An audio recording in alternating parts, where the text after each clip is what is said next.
Hi everyone, Carly here again from Baker Hunt Art and Cultural Center. I have another Storytime video for you today with the support of the Charles H. Dater Foundation. And today I have one of my favorite authors, Kevin Henkes. This book is called Chrysanthemum by Kevin Henkes, and he often has these little mouse characters. A lot of the times they're children. He's written a lot of different books, but a lot of his characters are these mice. And Kevin totally remembers what it's like to be a child. He really gets to the emotional core of childhood. So I like how well he conveys that in his books. And this is one of my favorites. So, Chrysanthemum.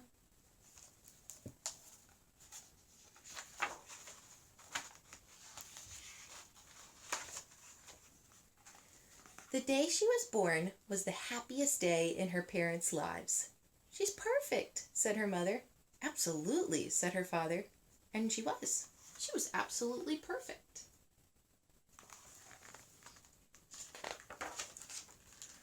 "Her name must be everything she is," said her mother. "Her name must be absolutely perfect," said her father. And it was. Chrysanthemum. Her parents named her Chrysanthemum. Chrysanthemum grew and grew and grew, and when she was old enough to appreciate it, Chrysanthemum loved her name.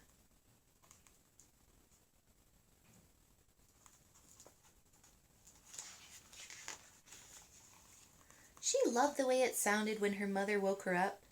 She loved the way it sounded when her father called her for dinner. And she loved the way it sounded when she whispered it to herself in the bathroom mirror.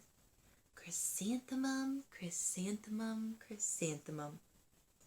Chrysanthemum loved the way her name looked when it was written with ink on an envelope. She loved the way it looked when it was written with icing on her birthday cake. And she loved the way it looked when she wrote it herself with her fat orange crayon. Chrysanthemum, chrysanthemum, chrysanthemum.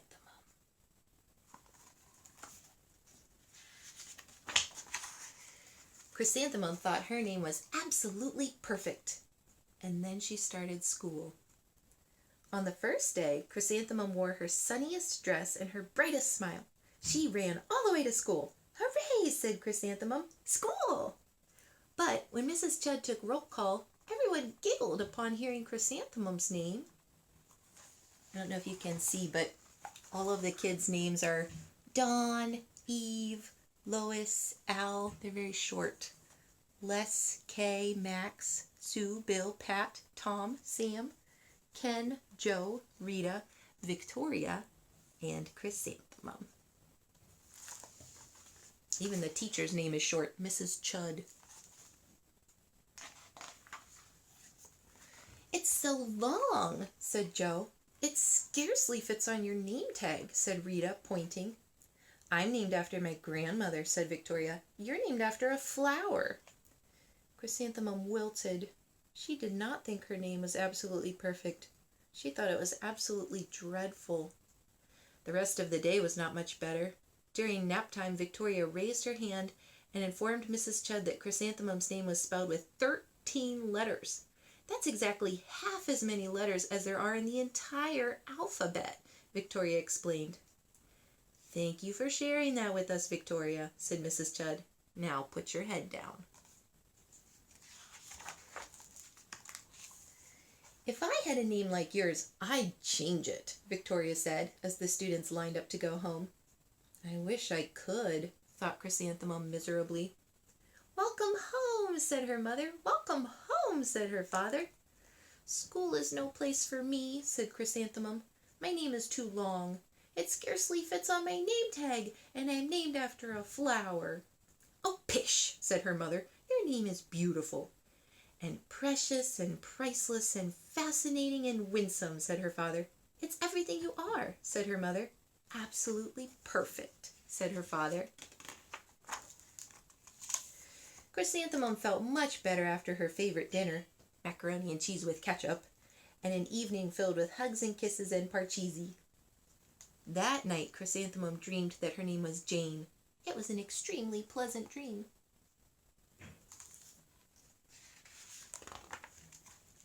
The next morning, Chrysanthemum wore her most comfortable jumper. She walked to school as slowly as she could.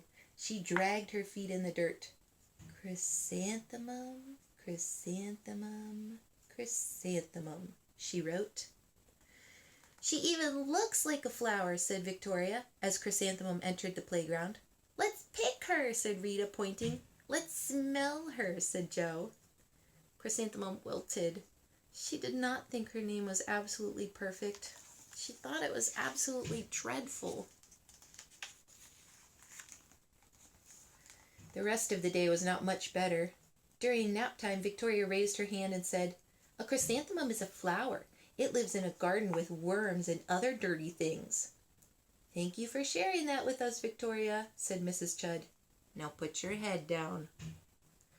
"I just cannot believe your name," Victoria said as the students lined up to go home. "Neither can I," thought Chrysanthemum miserably. "Welcome home," said her mother. "Welcome home," said her father.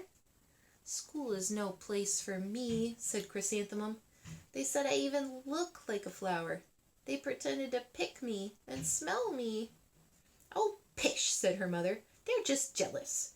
"And envious and begrudging and discontented and jaundiced," said her father.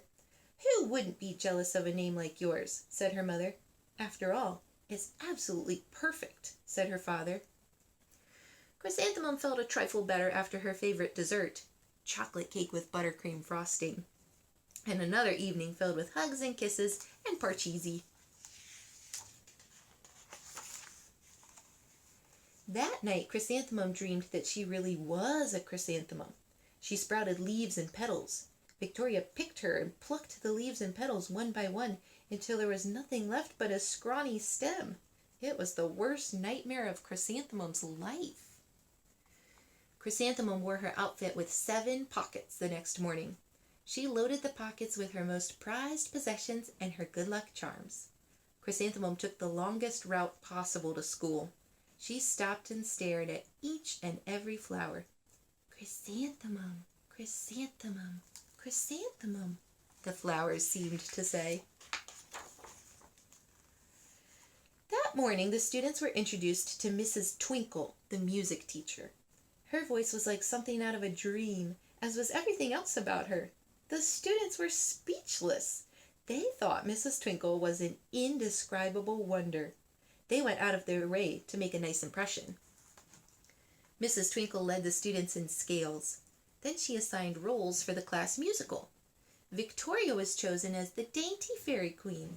Rita was chosen as the spiffy butterfly princess.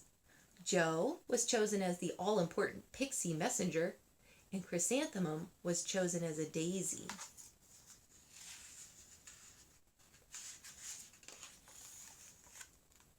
"Chrysanthemum's a daisy! Chrysanthemum's a daisy!" Joe, Rita, and Victoria chanted, thinking it was wildly funny. Chrysanthemum wilted. She did not think her name was absolutely perfect. She thought it was absolutely dreadful. "What's so humorous?" asked Mrs. Twinkle. "Chrysanthemum," was the answer. "Her name is so long," said Joe. "It scarcely fits on her name tag," said Rita, pointing. "I'm named after my grandmother," said Victoria. "She's named after a flower." "My name is long," said Mrs. Twinkle. "It is?" said Joe. "My name would scarcely fit on a name tag," said Mrs. Twinkle. "It would?" said Rita, pointing. "And," said Mrs. Twinkle, "I'm named after a flower, too." "You are?" said Victoria. "Yes," said Mrs. Twinkle. "My name is Delphinium. Delphinium Twinkle. And if my baby is a girl, I'm considering Chrysanthemum as a name. I think it's absolutely perfect." Chrysanthemum could scarcely believe her ears. She blushed. She beamed. She bloomed. Chrysanthemum, chrysanthemum, chrysanthemum. Joe, Rita, and Victoria looked at Chrysanthemum longingly. "Call me Marigold," said Joe. "I'm Carnation," said Rita, pointing. My name is Lily of the Valley, said Victoria. Chrysanthemum did not think her name was absolutely perfect. She knew it.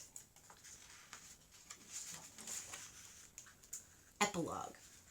Overall, the class musical was a huge success. Chrysanthemum was absolutely perfect as a daisy. Victoria made the only mistake. She completely forgot her lines as the dainty fairy queen. Chrysanthemum thought it was wildly funny, and she giggled throughout the entire dance of the flowers. Eventually, Mrs. Twinkle gave birth to a healthy baby girl. And of course, she named her Chrysanthemum. The end. Thanks for reading that book with me. I will see if I can find some other Kevin Henkes books on my shelf because he is a joy to read and to look at the illustrations. So if you enjoyed this book and having story time with me, feel free to look up Baker Hunt on Facebook and Instagram and like and follow, and you'll find a lot of other fun videos to keep you occupied. And I hope you are all staying safe and staying creative. Thanks.